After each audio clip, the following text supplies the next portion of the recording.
Hello, everyone, and welcome to the Digital Hustler Show. I'm your host, Mr. Jispalm. In this edition of the very first social media television show, I'm going to be sharing stage with awesome local and global entrepreneurs that have taken their businesses to the next level through digital and social media strategies. This is to help African entrepreneurs better understand how they could actually take their businesses to the next level through digital platforms. A lot of you guys are struggling, and this is going to be the nice place to actually learn more and ask more to experts that have done it in the industry. Stay tuned and see you soon. Hello, everyone. Welcome to the Digital Hustler Show. Tonight is a special edition, everyone.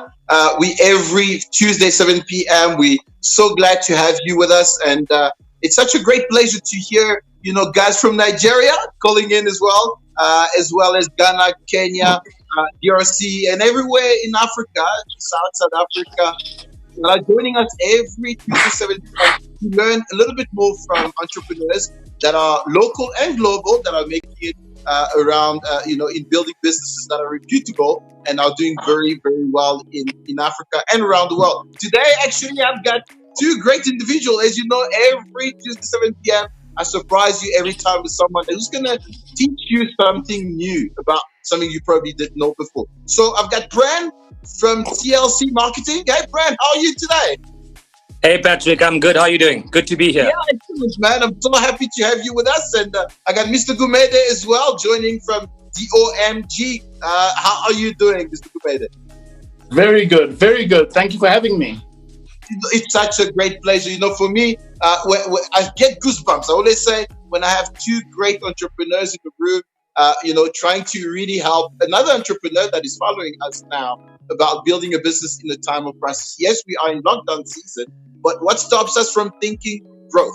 I think this is actually one question that I ask everyone that I meet to say, yes, when the lockdown, someone is seeing an opportunity that you did not see before. So today, we're going to talk about that in more detail with our guest. And for today, I actually want to get Bran. Can you quickly tell us a bit yourself? I mean, you've been. I saw your articles in Mango in Flight, and being a humble hustler. And this is the digital hustler. Tell us a little bit more about the humble beginning of yourself, and how did you get to become the CEO of such a global marketing agency? Could you tell us about yourself? Yeah, thanks. Thanks, Patrick. I think. The story is quite a simple and humble one. I think the Mango In-Flight magazine did a good job with that sort of story and letting South Africa know and Africa know that things do start from humble beginnings, and we don't forget that. So I think I'll tell you a brief version of it. I think about 20 years ago, I started to be very, very entrepreneurial without knowing the word entrepreneurial, Sure. And coming out of school, or rather still being in school and finishing off in school, starting to trade, clothes and shoes and secondhand stuff, to mates and so on, just to make an extra living. And I really started doing well, as a trader. Wow. In the school days, and I think the vision started back then. The vision of one day I can probably be a big time trader in the world stage, and fast tracking. Coming from a family with a background of my mom was in the fashion industry and my dad was an accountant. So you combine that, you get me, exactly that. So basically.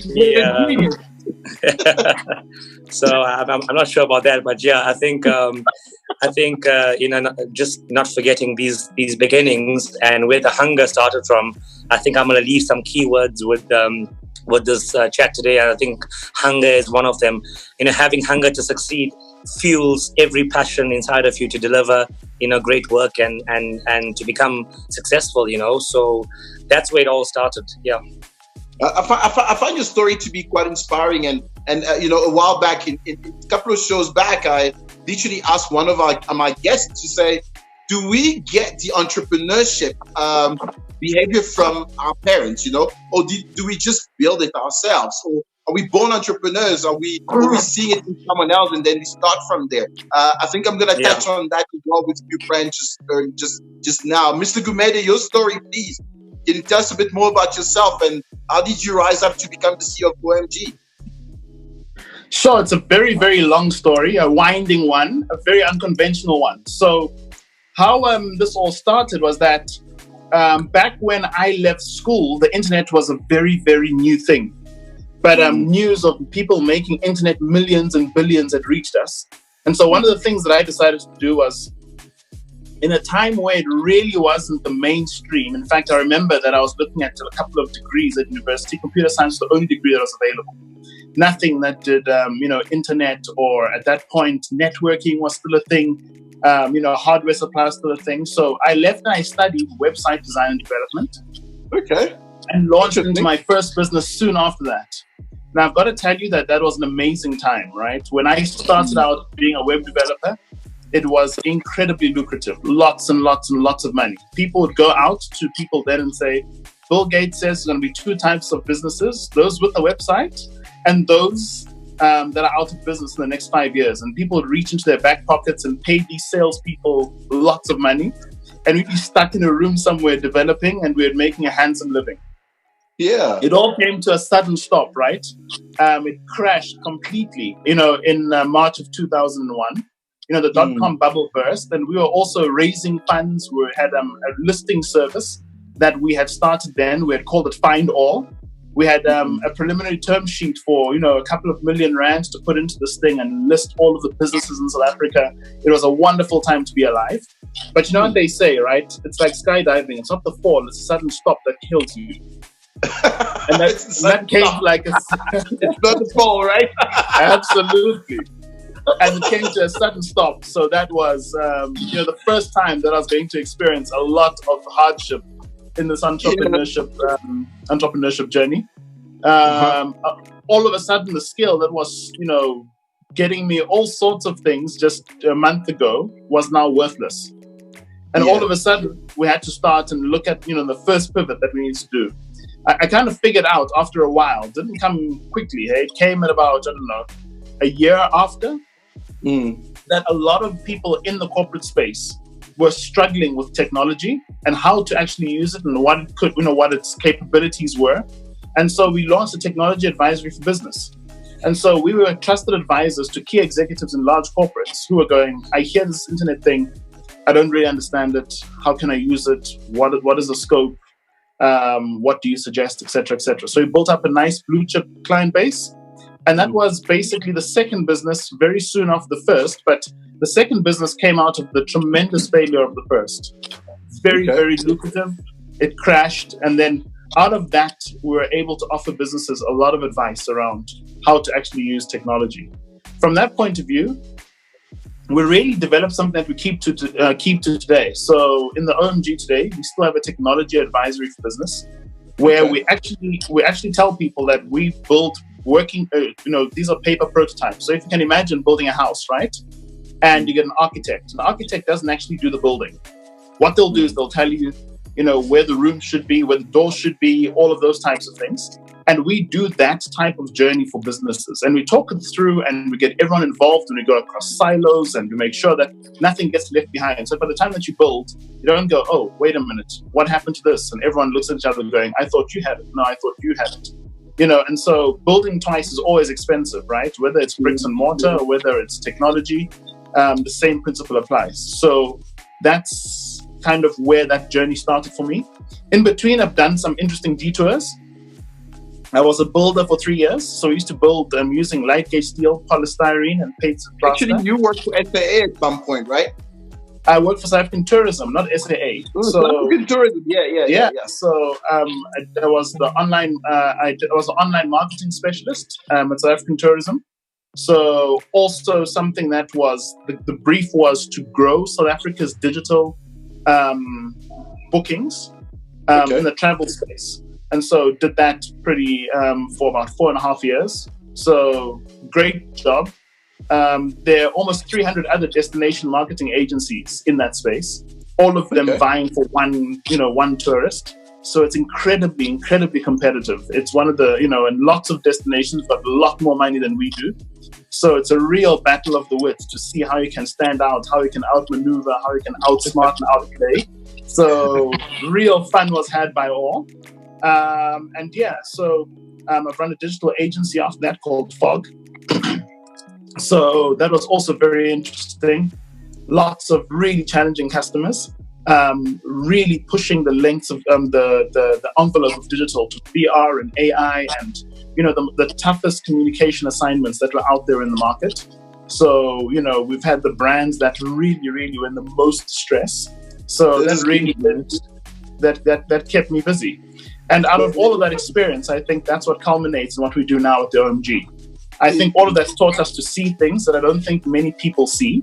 We can see things from a different vantage point. You know what I mean? We've got a couple of lenses that we employ to look at things very differently. And I think that it's very useful to get a different view, to get something that you don't often see, you know, which is a benefit to our clients. It's really good. And Pren, from your side, I mean, the reward aspect of the business that you run, it's a phenomenal reward business. I mean, reading about TLC marketing is quite impressive. How did you guys, you know, how's business there? I mean, you know, you rise to become the CEO of such a big organization. Can you tell us a bit more about TLC marketing? Yeah, of course, Patrick. I think in the first half of my introduction, I used the opportunity to talk about, you know, how you know, the hustler environment began, and now I think coming to Joburg, you know, in the first 8 years working for telecom companies, you know, between the likes of Eltec and Neotels, I started to realize that, you know, the corporate world is what the corporate world is. You know, it's clear that there's high expectations from any corporate, you know, in the country and the world. And it was a good schooling for me, you know, to understand, you know, how business should be run. And I started getting to a point where I wanted to be more of an influencer and make a bigger difference. And in 2010, TLC, you know, and me, you know, clashed into each other, and that's how I found this great opportunity in a business that was a startup in SA, and basically TLC, you know, is the startup. It was still a startup back then. Yeah, so in South Africa, it was starting up, you know, around the late 2000s, and when I met the company, we were basically relaunching in SA. However, the company is over 50 years old. You know, it was founded in the UK. And our current chairman, Nick True, actually his dad was the founder, and Nick True and Alec Johnson are the co-founders, you know, at the moment, and our CEOs and chairmen globally. But our SA story was quite an incredible one, starting around 10 years ago and being a reward and loyalty company. I think back then, rewards and loyalty was loosely used as a term to gain CRM, and it meant different things, different people. But as a company, TLC pride ourselves in great partnerships, and we use partnerships, you know, globally to turn them into experiential rewards that customers you know, can use on a daily basis. And you know, currently in the last 8 weeks of lockdown, you know, as you said, you know, some biggest opportunities come, you know, when we are in tough, challenging times, and as TLC, we call it the ultimate pivot, where about 2 months ago we launched a network called the At Home Network. And just to touch on TLC as a business, our founding or guiding principles around partnership is based on outdoor rewards. So everything you would do outside your home, from experiences to movies, you know, to fashion and fast food dining, that was and will always be our forte. However, the ultimate pivot was needed to be able to be relevant in this market, and we launched the At Home Network, which simply is rewards that can be consumed within your home digitally. And as this program is called the Digital Hustler, you know, we believe we had the ultimate pivot in this digital world to be able to bring rewards to every consumer's home in South Africa that can be consumed according to what their needs and wants are. So yeah, I think we use a lot of statistics and data to drive our thinking in terms of what rewards and what is being consumed in the SA homes and globally. And we use something called PI, which is our promotional intelligence index that we've developed internally for the last 20 odd years that basically collates all the data from consumers that experience and engage with our clients' brands. And I've got a few examples that I'll share just now as we progress into the chat. Indeed, definitely so. So we're going to quickly take a short ad break. And when we come back, I actually want to talk about, spotting opportunities in the midst of a crisis. And you both have definitely spotted opportunities. You've readapted your business. And I think entrepreneurs out there that are watching us from Facebook, Instagram, Twitter, YouTube, all of them wants to know more about how are people readapting their business in the midst of crisis and still remain relevant and still make a lot of revenue for themselves. So let's quickly take a net break, and when we come back, we're going to continue with that. So see you now. Hello everybody and welcome to JustBomb.com. I'm Patrick Palmy, the founder and CEO of JustBomb. So I just want to quickly take you through JustBomb Studio, a space where we're actually reinventing social media to turn it into a live television. So let me quickly take you through that. Welcome to JustBomb Studio. I just want to quickly take you through what it takes to actually produce live television on social media. JustBomb Studio is a place where influencers can actually come and produce themselves in real time across all their social media handles. Let me now take you through a real live show that is actually airing on social media right now. We actually have two influencers in our studio that are producing themselves for a show that will air on social media. So we have a show host and a guest that are actually streaming right now live on Facebook, on Twitter, on Instagram, on LinkedIn, on TikTok, as well as on any other social media account that actually they own at this point in time. This gives the brand maximum amount of reach on social media to audiences that they wouldn't have reached before social media television. That's the latest innovation in the space of JustBomb Studio. Welcome everyone. Welcome back to the Digital Hustler Show. I've got two awesome guests that was talking to you earlier on. Fran and Mr. Gumede have joined us in the stream to talk to us more about spotting opportunity in the midst of crisis. So we're talking earlier on, Fran. You made interesting story about TLC and how you guys have quickly readapted your business plan and your strategies to the new lockdown season. Can you tell us a bit more about that? I mean, what our people really want is the story. I mean, how quickly did you guys have to readapt to everything? Yeah, I think it was literally done in a matter of days, if I'm honest. When lockdown was being announced, as I mentioned, we're a global business. So our Italian office experienced lockdown a few weeks before anybody else in the world. So to be fair, we had a head start to see what was coming.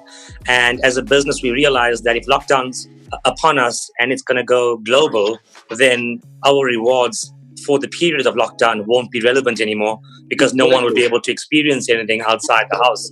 So our HQ, as a company that's an innovation-led company, I think were first to market that we were first to market in that we came up with a digital solution on at home, and that didn't take more than 2 or 3 days to be launched globally. I think it was launched on the Monday, and on the Wednesday, McDonald's South Africa already bought the solution from us here. We had a campaign live with McDonald's. You may have seen it, a 250 million headline campaign live on billboards all over the country. And that was a very good one. And we were mid-air. The flight was mid-air in that campaign, and we had to land the plane to get into lockdown. And we had a choice to make: to put everything on pause indefinitely, or to come up with a great pivot in an at-home solution to be able to give McDonald's something to keep going and engaging with the consumers. So we pitched the idea to McDonald's 48 hours after it being launched. And in the same week, we got the nod to go ahead and go onto the McDonald's app. Basically, it's the only tool they had to engage with customers now that all their stores were being shut down. So we launched the at-home solution on the McDonald's app, which was things like online fitness, online cooking lessons, educational lessons, movie streaming, music streaming, very relevant content that people are consuming within the home.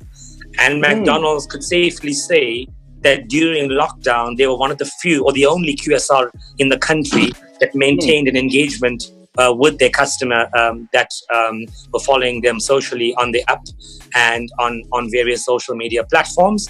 And globally, it followed. We had global clients follow the trend in terms of buying our solution. And then my next stop in SA was Nedbank. Nedbank were the next customers to take the at-home solution.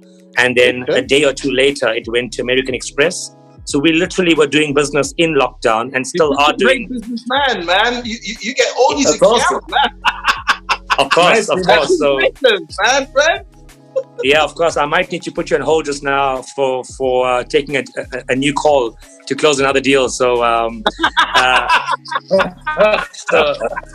love that. So this is what the show is about, guys. It's about taking great entrepreneurs and really motivating all of us to do something awesome, man. Great for you, Bren. I'm proud of you. Yeah, Bren, we can just put him on our call and then we can all close it together. Exactly. Of course. So I think that's the opportunity right now that people out there are probably considering the next moves and assuming it's going to happen post lockdown and post corona. That's all the terminology being used right now. But I think as the saying goes, the best fruits grow in the valley, and because the valley is where all the water ends up. So I think while we're in the valley of lockdown, it's the greatest ideas that are being birthed right now.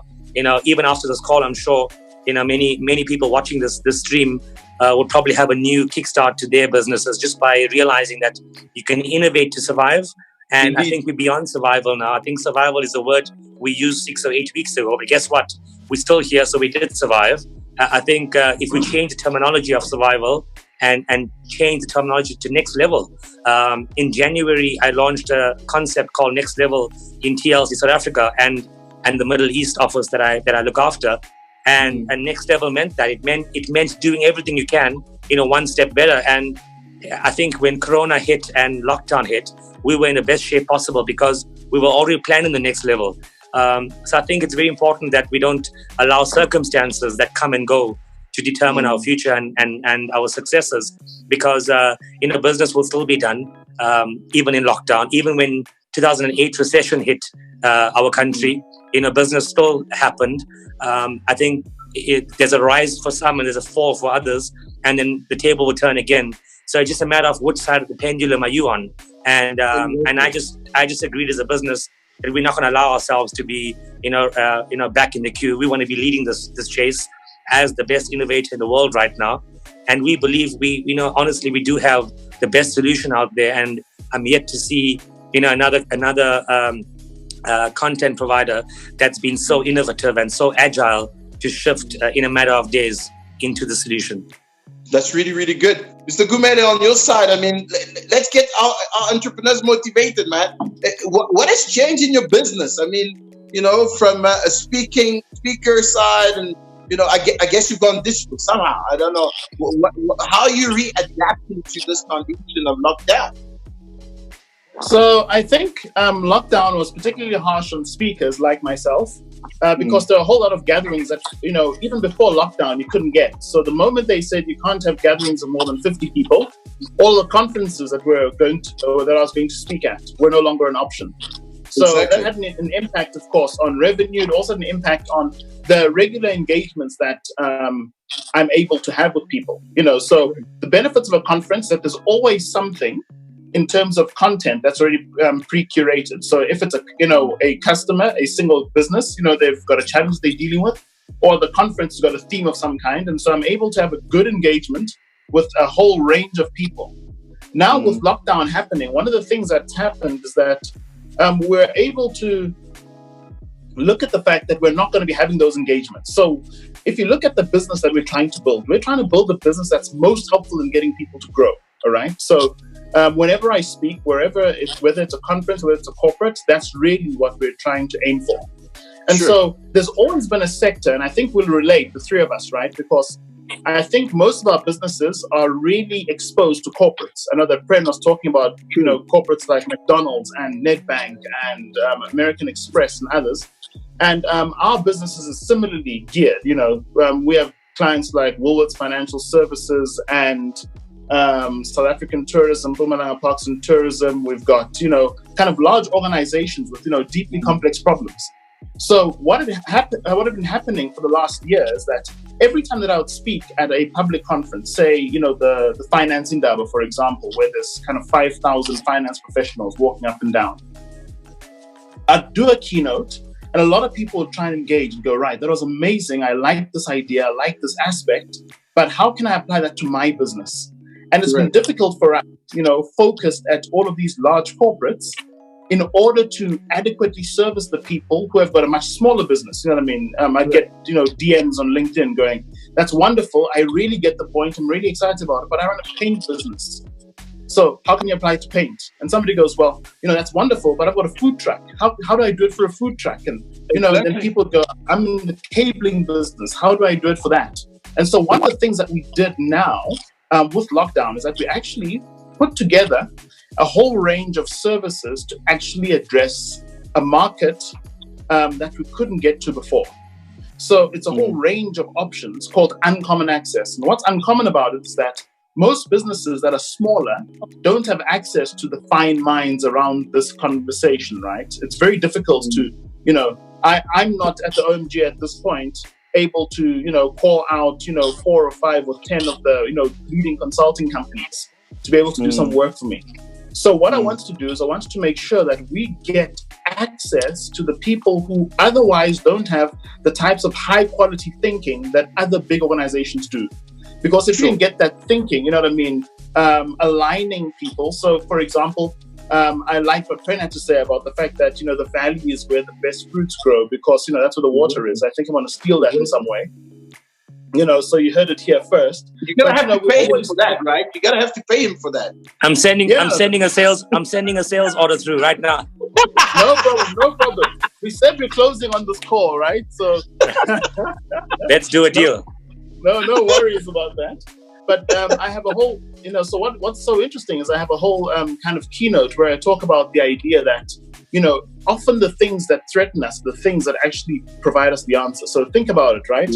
In the medical world, a lot of people are threatened by a disease. So what do doctors do? Epidemiologists, those types of things.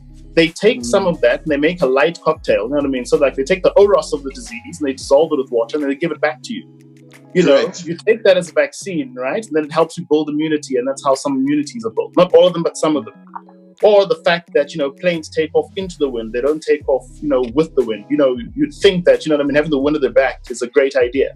But it's actually the wind that you're rushing into that causes lift. And so all of these types of ideas, which kind of show you that the things that threaten you are often the things that you have to go towards in order for you to understand the problem. And so one of the things that we saw was that, problems are the things that we thrive on.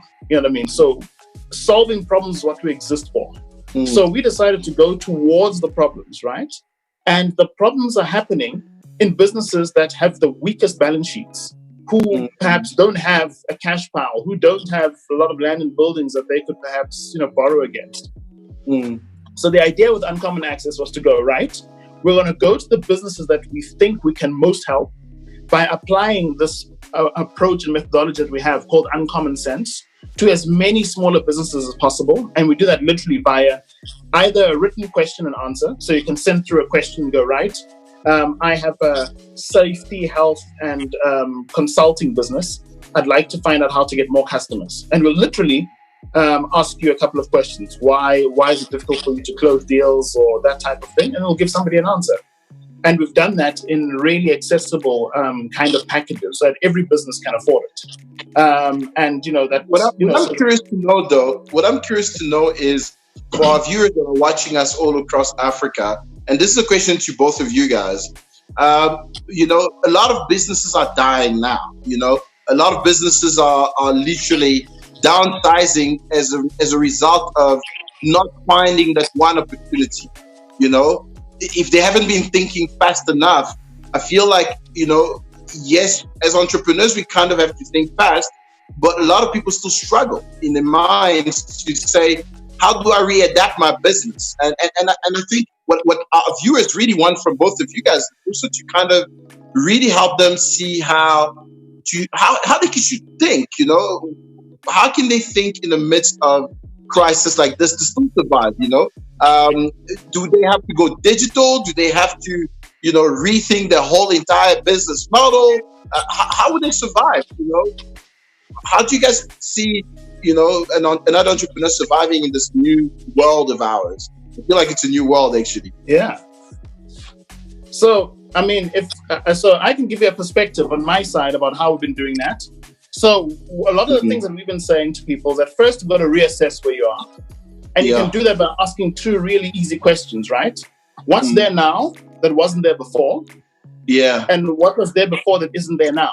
So it's really important for you to really confront the brutal facts of your reality.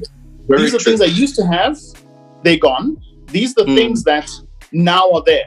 And in that consideration, look at the problems that you can solve, right? Because you only get paid to the extent that you can solve a problem. That's really what entrepreneurship is like. So don't go away from the problems, go towards them, because those are where the opportunities lie. I think the second thing is you've got to go, what is it that I want to achieve? If I achieve something great, what do I want that thing to be said about me? So let me give you an example about the OMG, right? If Patrick, you're talking about me, right, 20 years from now, I want you to say, the OMG was the business most responsible for helping as many other businesses possible succeed. If you're saying that 20 years from now, I'm going to be happy. I'll be like, you know, we've achieved what it is that we've set out to achieve. So now you've got where you are, right? Because you've looked at what you've got and what you don't have. Where it is you're going. And then now it's a very easy thing to look in between and go, right, there's some parts of this between where I am now and where I want to go that I don't have anymore because of coronavirus. Now, because of that, digitization is a big theme, right? So I'll give you an example. A lot of people think about digital only about tweeting out about the digital marketing aspect of it. It's a vitally important aspect, and I think everyone should do more there. But I think we'll hear from Pren, for example. He's got a very good idea about how you can keep current customers engaged, right? And I'm sure he'll speak a lot more about that. Yeah, but also the other thing is there are a lot of platforms out there which have been built by entrepreneurs for the last, I don't know however many years. And there's a lot of technological power that you can leverage today at very little cost, right? So if you're not at the helm of a global business with a big balance sheet, you can still go out and find something that's software as a service. I could phone up Patrick and say, listen, I've got some time, I want to start a TV show. And I can say to you, you've got a platform that allows people to run streaming across all social media platforms. Can we talk about how it is that I can start my social media channel right now? And that's awesome because it's agnostic, right? It can be about cooking, it can be about doing natural hair, it can be about home training, it can be about a whole range of things. So what I encourage entrepreneurs to do always is to stick to what they're good at, right? Keep to the thing that you're awesome at, and then allow other people who are awesome around you to augment that. So we're never going to stop being about answering the toughest questions that people have. We're always going to be around managing the toughest things that people have and about helping them with that. So we can use platforms like yours, like Just Palm TV. We can use platforms like Fiverr. We can use platform, where we've built out our Uncommon Access platform. And there are a whole range of those platforms, which I encourage every entrepreneur to go and look at, read up on, figure out what they're doing, because then they can spend time being good at what they're good at. If you're the best at, cooking pancakes, the chance that you're going to start, being the best at a digital channel development is highly unlikely. But use what other people are best at in order to make your talent shine all the more. So I hope that gives you some. On your side, I'm excited. This is really, really great insight, and it's exciting to hear from you, Mr. Gumede. So, Brent, from your side, what is your 2 cents? Yeah, I'll give you 3 cents. So 3? That's a lot, man. I'll give you one more than you asked for. So it's the upsell. Be careful of the upsell. You always got to do an upsell, guys. Come on. What have you been learning so far? I'll take it back a little bit, and let's see. I'm going to give you a different story here, and I'll tell you how we're doing that story. You know, it's storytelling is one thing, and story doing is another thing, right? So let's talk about storytelling. So let's rewind to January. We all went into our offices, and we had this great New Year's resolution. We're gonna deliver this amount of sales. We're gonna do, there's so many new contracts. We're gonna have repeat business. We're gonna have upsells. We're gonna have lots of amazing ideas, and we're gonna be the best company in our categories. All of us said that probably in January. And then what happened was, maybe in February, people were having a slow start. Every business, had a slow start to the year, and you're chasing the game, and you're doing all the things that your KPIs said you must do. And every business should have KPIs. By the way, it's a big tick box. You got to have KPIs. So let's not forget that. And come March 25th of March, when now you're thinking how you're going to close the month, only to be told we're going into lockdown on Thursday. Correct. And then when we go into lockdown, we must still remember a few things. Number one, we had a New Year's resolution to have a great year. Number two, we had KPIs to do. And number three, we're going to do all of that in lockdown. Okay? Yeah. But no one said to us, we must start producing masks and sanitizers to survive if we were selling furniture. No one said to us, if you were selling cars, to now start doing, these gloves and masks, because yes, it's a great opportunity for those that have the ability to produce these materials and these commodities that they've become. However, I think we shouldn't be losing what our core focus was, and our core focus for the year was to be the best company. Remember, we wanted to be. So my advice to you and this channel would be, if your KPIs were calling 10 people a day to try and do 10 cold calls, you got to call 25 or 30 today, because you got to work 3 or 4 times harder to get those conversions in. All right. I love that. That's number one. Number two, I like what Mr. Gumena said about what we had and what we don't have. In my mind now, all I have in my house right now is my family, and that's a great reason enough to survive and deliver, to make sure that we get through this as a family. And my team, in all their houses, the team that follow that I'm leading in Dubai and in SA, we have a call 3 times a week, every Monday, Wednesday, and Friday, every morning. And the call is used to remind the team about the KPIs, to motivate, to direct, to inspire, and not just to ask you how many calls you did, to tell you, if you don't know how to do it, let me tell you how to do it. And we got to keep leading through the storm. When the plane goes into turbulence, the captain, yet he could be really, really panicking. He says to everybody, hi everybody, it's the captain speaking. We're going through turbulence, but don't worry, keep your safety belts on. We'll be through this shortly. Yet he knows he's fighting to keep that plane in the air, but he can't tell you that. So I think as leaders, we got to go back to our guiding principles and our objectives, and just put that on steroids now. And all we need is not to take it out on people right now. I think if your people are not up to speed, I think we got to lead and motivate and inspire our people to say, guys, I know you all lockdown, depression, and so much is happening in small businesses right now. There's so much of bad, publicity and negative connotations around people shutting shop and retrenching. I think it's the best time now to invest in our people. If you can't do it financially, you got to find ways how to create different models of payment, where you can introduce commissions in, incentives in, and tell people, what, we're going to go through the storm. If you can help me, understand that, yes, we can't go full salary right now. We can go maybe, 50% or maybe unpaid for a period. Guys, we need to get through this together. So we had to pick a team in the company that we had to say, right, this is the front line, like the healthcare workers are the frontline workers. You and your board and your management team are the front line right now. We are fighting this war. And I'd like to say to all of you out there, that's what this whole talk is about, is that people are, giving up and they're throwing the towel in. I think stop doing masks. Exactly. If you're not a specialist at doing masks and sanitizers, maybe get back to what you were doing, but just do it 10 times better. Not 1, not 2, Better. 10 times better. And guess what? Every 10 calls you do, you'll get 1 meeting. I love that. If you do 100 calls, you'll get 10 meetings. And if you're lucky to get 10 meetings, you'll probably close 2 deals. So the numbers game doesn't lie. The numbers game is the formula that TLC, and every,